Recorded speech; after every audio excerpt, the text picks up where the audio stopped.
Tech Garage, presented by RockAuto.com, is brought to you by AP Laser, leading the way. Magic Creeper, the most versatile creeper ever. And by RockAuto.com, all the parts your car will ever need. Hey, welcome back to Tech Garage, presented by RockAuto.com. Well, we got one for you on the Master Technician Tech Tip today that everybody can relate to. You're cranking down on that bolt, you feel like it's the right torque, and all of a sudden, it breaks. You get that gut-wrenching feeling in your stomach. What are you gonna do? No worries, RockAuto.com has us covered. They have a whole array of extractors. Check it out, I'll show them to you. They're right here on the table. You can get this set right here. This is pretty neat because you actually have left-handed drill bits and the extractor itself. Now, the left-handed drill bits are nice because maybe the bolt's not really stuck in there, it's just broke off. You may start drilling and the bolt will run right out. You may not even have to extract it if you're lucky. But if it's stuck in there, they still got you covered. They have these impact driver we're going to use right here that's actually going to get in there and use a little bit of impact force and get the bolt out, or you can use this little one here that helps with the external bolts. Now that's great, but I want to show them to you in action. Here's a couple of bolt scenarios I broke off in the head. Yeah, I know it's not rusted, it's not cooked, they're not stuck, it's for demonstration purposes. So here's the deal. We got one here. Nice. We're going to get the extractor here. I know everybody put some vice grips on there, but this makes it a lot easier because you got a little ratcheting mechanism in here, or how it's built, where it actually is going to grab the bolt. You can see it. Go ahead and just start turning it, and man, it's going to grab the bolt, and I'll pop it off of here and unscrew it right out of there. It's got a hold of that bolt, and you can go ahead and get them out. Okay, so that's the first one. Voila, broken bolt out. Next one here, a little more in detail. First thing I want to do is I want to make sure I punch it in the center, dead center of the hole. So if you don't hit the dead center of the hole, you're in trouble to start with. So make sure you're in the dead center. Once you're in the dead center, come back, get you a little penetrating oil, get it on your little hole there, make sure that you're drilling, get you a drill bit, and then you want to go in there and you actually want to drill in the center of that bowl and start running it down, okay? Once you run it down and you start getting a good hole, it looks like this, well, then it's extraction time. You can use the impact extractor, which is really nice. I'm just gonna come down here, put it in the hole. It's grabbing, I'm kind of twisting and hitting at the same time. Once I do that, there it goes, okay?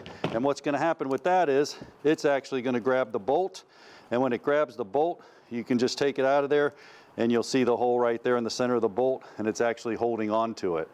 So that makes things pretty easy. When you get a broken bolt, no matter what automotive scenario you run into, RockAuto.com's got the answer.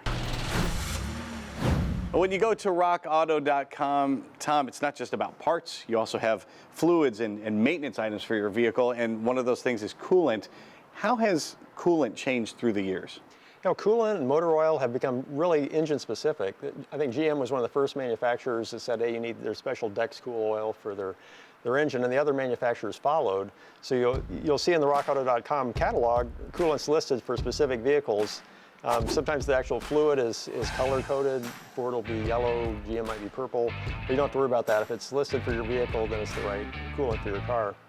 And when you're looking at the bottles, sometimes it'll say, like, no silicates in this, and you'll think, oh, silicates must be bad.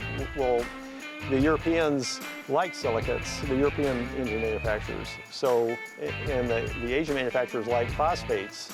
So if you see a coolant that says no phosphates, that means it's probably for a European engine. And why do they like them then? It's just the materials they use in the engine.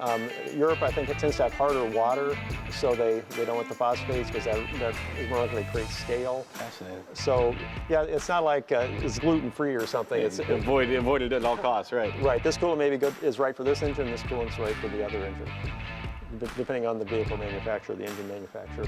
And where can we find coolant on the Rock Auto website? Well, it's listed for specific vehicles, so you can find it there. And you can also see all the coolants we sell under tools and universal parts, under cooling system, coolant, antifreeze. You can look it up by vehicle, you can look it up by brand, myriad ways to check it out on RockAuto.com. Well, it's a moment of truth. I'm going to go ahead and hook up a pressure tester so we can pressurize this system and see if we have any leaks. Oh, Dave, you brought us some tropical drinks. I must have known you were going to do your coolant spiel because I brought a tropical umbrella. Convenient.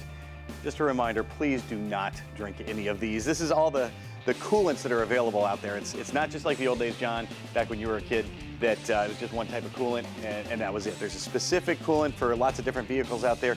Make sure you check your manual. to see which one you need. Absolutely, and we used ours in here. We got the right coolant now. It's time of the truth here, Dave. You watch down there. I'll pressurize the system. You know, you want to pressurize it to about 16 PSI. That's what the cap says. I'll just put a little bit in there and we'll see what's going on. All right, Dave, first of all, I'm holding on my end. How you doing? Good news is there is nothing leaking from there. We found it. Man, they thought they were going to get us with an intermittent. Not this time, my friend. Now when this guy's around, we're going to figure it out. You got that right. Hey, you know what? We're out of time for this week. But join us next week for more Tech Garage brought to you by RockAuto.com. See ya. Production assistance for Tech Garage is provided by Chipola College, located in Marianna, Florida. Founded in 1947, Chipola was ranked recently as one of the top 3 community colleges in the United States.